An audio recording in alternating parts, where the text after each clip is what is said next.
Good morning. Welcome to Books at the Bottom of the Stairs. My name's Lorene. I'm speaking to you from our camp. This is our second week of camping. And last week you saw the scene behind me at high tide, and we're headed into low tide now. I guess probably another hour or two and it will be at the bottom, and then it'll start to stink. We have been going through a heat wave here in Nova Scotia, and I know that our heat waves are just, kind of embarrassing compared to other people's heat waves. But oh my, for a group of people who think that 25 degrees is getting there pretty wild, the temperatures we've had in the last week have been difficult. And it isn't even so much the temperatures, it's the feels like. So the humidity is 38%. No, they call 38. What is the scale that they're using? Because 38 out of 100, 38 out of 50. And that's, yeah, anyways. Oh, feels like temperature. Oh, duh. Okay. Feels like 38 degrees. All right. Science and I don't always walk hand in hand. All right, last Sunday, when it was still part of the heat wave as Steve's birthday, we went down to Lunenburg and did our usual book tour thing. This time we changed it a little bit, and we went to a place called the Plowman's Lunch, where you can get simple sandwiches. It's just drinks and sandwiches, no salads or, I think you could get baked goods, but they were sort of not as like a partner thing. Anyways, it was okay. My problem was that it was really hazy and we thought we were sitting in a shaded spot and I was frying, and I'm on 3 medications that now say avoid sun. Well, now I know why. And, before, as I was saying, we have such low temperatures, I always just laughed and thought, there is no sun. Nothing to really work hard about. Anyways, I discovered that, it was pretty sunny. And so I spent the following day just not happy. My skin was really unhappy. So I wasn't doing my best shopping. I found it really hard to be making decisions, and I could only sort of, in the bookstores, only be seeing books I'd already read. Well, naturally, right beside them are the books I haven't read, but there was just no decision making going on. And for myself, I really only picked up one book. And it's book 2 in a series that I had started before. Catherine Rundell. She has done, what was the first one called? Impossible Creatures. I really enjoyed that. Their magical adventures in the archipelago. And in this one, we've got Christopher is woken by a tiny Jaculus dragon chewing on his face.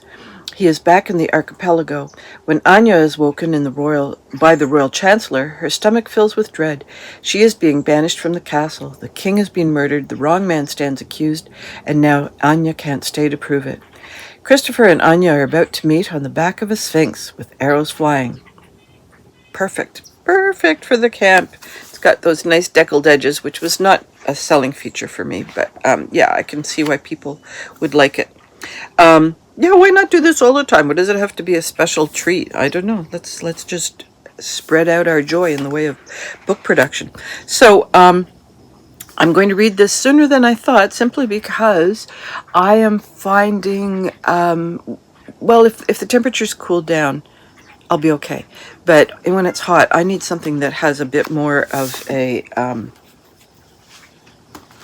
TV kind of experience. Now, Steve found for me, I wasn't looking, but he found this for me. Beautiful. Beautiful, beautiful, beautiful. The Folklore of Birds by Alison Davies. And I showed you a couple of weeks back another beautiful bird book. And this one, no, he said it was going to be a gift, but I didn't know whether that meant right that second or, at Christmas. Anyways, it's in my possession now. And it has different categories, and so you can read up on birds of prey, or you can just look for your specific favorite birds. And it's very similar to the other books I've brought to you, The Lapidarium and Color, and where it tells sort of backstories about the animals. So this isn't so much a naturalist book, although it will say things like what its distribution is and what its habitat is, but it is more about the stories about and behind the different birds: the European goldfinch, Eurasian jay, raven crow. There's common gull. Who knows? There's lots of stories about gulls. So yeah, I'm looking forward to this in the same way I did to Lapidarium. Okay, I gave him books for his birthday, which is not usually what I do. I might give him one or so, but he did a really good job of shopping for himself for a change. And The Complete Angler, I gather this dates back to a book that was really popular when Steve was a kid, in terms of if you're a real fishing kind of a person, then you read The Complete Angler. I don't know anything about it. Conceived in the 1650s amidst the ruins of English Civil War, and one of the most reprinted books in the English language, it has supplied a constant stream of inspiration for followers of peace ever since. So the acclaimed mixed media artist Gareth Brooks now uniquely reimagines this practical manual, ecological sermon, and masterpiece of philosophy as what it always was, a completely beautiful work of art. So, that looks good. I'm looking forward to reading this one too. I'll let him read it first since it's his birthday book. So there's all kinds of different ways that the artist has expressed things in terms of density of color, density of line, and there's certain combinations. So I think it's going to be a really fun book to read.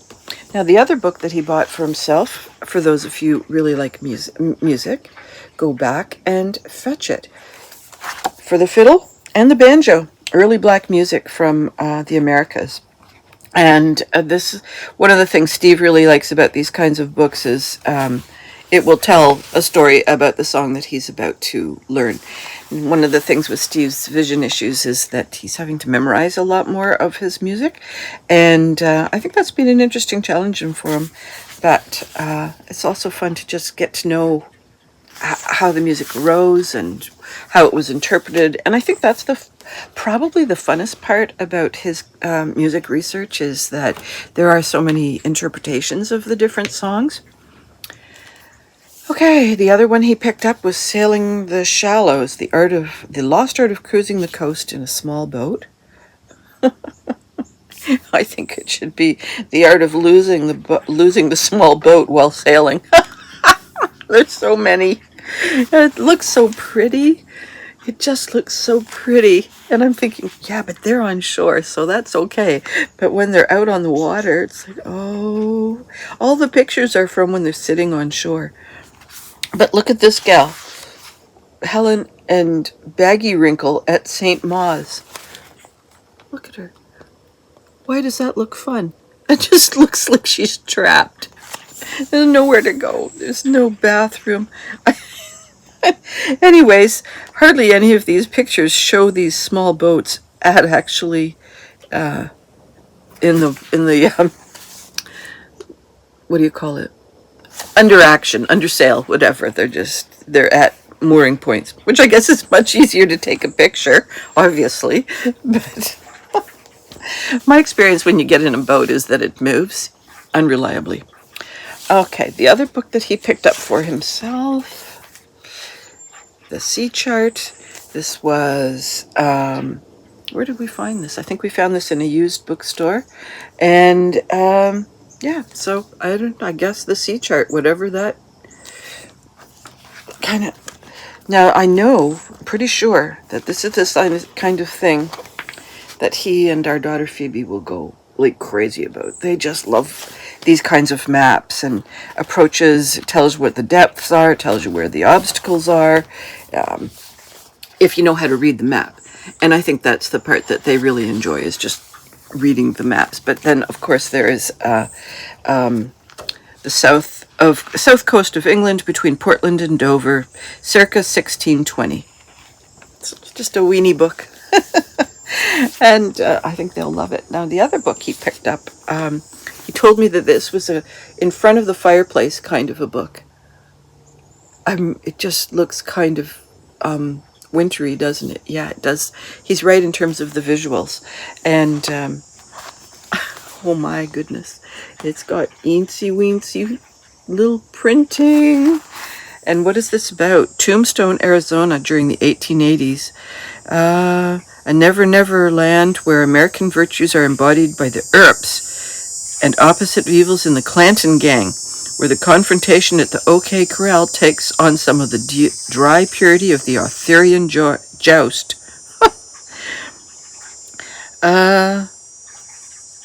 Before the agonized epic of Warlock, the book, is over with, the rebellion of the proto-Wobblies working in the mines, the struggle for political control of the area, gunfighting, mob violence, the personal crises of those in power, the collective awareness that is Warlock must face its own inescapable horror, that what is called society with its laws and orders is as frail, as precarious as flesh. Whoa. That sounds like a gripper. So, I think if I was shopping today, I'm in a better mood, I'm in a better thinking kind of a brain, I probably would have come up with a few more books. So I felt a little bad about that. But on the other hand, when I did my book trip with Karen, about a month ago, almost a month ago, I did a pretty good job of supporting local bookstores. I did go into, so the two bookstores we went into were in Lunenburg, and one was the Block Shop, where I had done half of the bookstore and left the fiction section, so that this trip I could pay attention to the fiction section. But I ended up getting the one book that was in the middle reader group. Sometimes, well, you know what? Actually, that's not true. I was going to say that quite often, if I'm having troubles finding a book, hit the young section and I can find something. But then I walked into Lunenburg Bound, and there wasn't. I was kind of surprised. Well, you know what? Talk about, well, kids who are overheated. Poor kids, like leave them at home where there's a sprinkler or a bathtub or something. So the whole day was kind of bracketed by kids who were so deeply unhappy about trotting after their parents, and it was miserable weather for that. But you know, the parents wanted to do social stuff. There are a lot of people are on vacation, and they want to meet up with friends and stuff. So this one mom drags in this crowd. I guess it was her day to do the kids while other adults were off doing things. So she's got this troop of kids, and two of them did not want to be in a bookstore. Well, it wasn't air conditioned, but it was still nicer than what was going on out on the street weather-wise. Oh my God. I think that was the other reason that I was having troubles making decisions. It's just, I don't blame the kids for being unhappy. I don't blame them for expressing their lack of joy. It's the decibel level, and those kids' voices are so sharp. And so, yeah, that didn't help me. But I really sympathized. So, I'm not doing too badly for time today, so I think I'm going to keep on going and tell you what we've been reading here at the camp. Now, not all of these books are finished. In fact, I think we're in the middle of all of them. So, yeah, what'll I do here? Thinking out loud. All right, I was reading A Discovery of Witches, which I believe I have got the whole series at home. And I think this was one of those ones that just kind of landed on my doorstep. Somebody thought, oh, I would enjoy this. Well, they're not wrong. I'm sort of enjoying it. It's supposed to be about taking place in the Oxford Bodleian Library, and the witch called Diana Bishop. She has been rejecting her witchness for all of her life. A whole pile of reasons for that. And she inadvertently pulls out an enchanted Alchemil manuscript. And whatever, she doesn't want to have anything to do with it, so she sends it back into the stacks. But it's just got the whole world of demons and vampires very irritated, and they want to know what's in the book. They've been looking for it for a long time, and they want her to pull it back out and tell them what's in it, or better still, open the book and then give it to whoever, the witches or the demons or the vampires.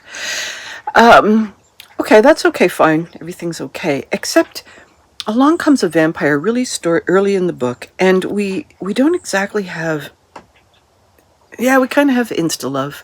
And I don't know how much of it has to do with the fact that he's just the most gorgeous vampire in the world, and she's completely smitten by his vampireness. Anyway, she just kind of gives up autonomy very early in the book, and I think it's turned into what the vampire wants. What's his name? Michael? Matthew. And yeah, it's romance. They've gone to a castle. They're riding horses. The manuscript is back at the Bodleian. They're trying to escape the witches and the demons. There's another manuscript that's come up. She's got to actually go and do a keynote speaker at a university. So he's like a professor of 17 different subjects because he's been alive for over 1,000 years. I don't know what the point of the book is. We just are not dealing with the manuscript, and we're running away from all the potential conflict. And so it's okay. It's okay. So what I'm just reading it when I'm sort of, I don't know. I kind of put it aside. Then I picked up, it's not that I won't finish it, I think. It's the kind of book that you can just keep coming back to and not really worrying your head about it. This one is called We, and it is, I'm going to blow this to pieces. Yevgeny Zamyatin, Russian author, written originally in the 1924, or earlier, and then it was published in English in 1924. And this is considered to be one of the earliest sci-fi books out there, and it takes place in the 26th century in a totalitarian society called One State, and this was the inspiration for George Orwell's 1984. So yeah, translated from the Russian. I'm really enjoying it. I can see quite a lot of crossover with 1984. We've got this totalitarian society that is really, really in the lives of everybody. It can be quite difficult not to make a mistake. The punishments for making a mistake are pretty severe. It seems, well, I'm only partway through, but it seems that it's not a society that's being threatened by other societies. It just seems to be quite singular. There's parts of it that are quite funny. He's a fellow who's doing a lot of thinking, but he doesn't want to think. There's a spaceship going up to somewhere, and they want to take on board communications for the poor people who don't understand totalitarian societies. So they've asked the poets and artists and to write something, and he's one of the engineers working on this spaceship, and so he feels, as one of the head engineers, he'd like to contribute something, but he's a non-writer. So in his process of learning to, or in his process of writing, he's discovering that he's got all these subliminal thoughts and subliminal poetic expressions, and so his writing is beautiful. But boy, he's struggling, because he's coming up with observations that are, oh dear, I'm going to get in trouble for this. So I'm not sure where it's going to go. He might be being entrapped by someone. There's a woman who instead of having sexual partners, you can make requests to have sex with another person. So you get a pink ticket and you present it to that person, and that person has to show up at your place, and you get to have sex, and it's not considered rape. It's not considered non-consensual. It's just part of how they're dealing with sex. So anyways, he's off to this woman who he really detests, and she wants him, and I'm actually at the stage where she's about to take her dress off, I think, and smoking a cigarette, which is forbidden. Yeah, so poor old guy. Oh, nobody has names. They all have numbers. I think his number is D103. And he's got to make love with I-188. Okay, the other. So Steve's reading a book. He's gone back to a reread. Um, Now he's read the whole series over the course of several years. We didn't mean to go to sea by Arthur Ransom, and this one is the successor to Pigeon Post. So he didn't want to start at the beginning again. He went for a book that he just really enjoyed reading. Whoops. So it's his bedtime book, and he's got so many things. He's kind of one of these readers that will read a chapter of this one here and a chapter of that one there, and I like to stay with the book. And now, because of the discovery of witches, which was going nowhere, and this one, which I thought might scare me before bed, I picked up this one. This is the third one in the series by Ben Gutterson, The Winter House Mysteries, and I think it's the third and final. And we have got Elizabeth. She's now staying permanently at the Winter House Hotel, and her friend Freddie's coming for Easter vacation, and the two of them are going to put to rest some of the unresolved issues. We thought they were resolved in book 2, but something's cropping up that's going to really, hopefully, have a climax and a finish. Yeah, it's just like the others in terms of the characters, and it's got some fun illustrations. The characters, or the whole cast of characters, is pretty much the same, and I think it'll just be a nice little read to do just before bedtime, so that I can recover from whatever the weather's bringing and whatever the other books are bringing. It's not. The books I chose are not, I was about to say they're not that good, but last week's were great. Last week's were all 5 out of 5s. So it's just this week that's a little bit off, and I think that has as much to do with me as it does with the books.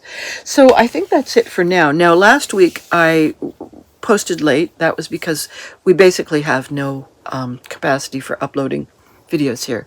So this one, I don't know, we've run out of cat food. We forgot to calculate her foods. So we've got to run into town, which means we can probably pop in the library and upload. But whenever you're seeing this, the reason for the erratic schedule is just uploading opportunities. And yeah, if things are a little disorganized, that's because, yeah, I'm on vacation. I hope all your reading dreams and adventures continue to come true for you guys, and I will see you whenever. Bye-bye.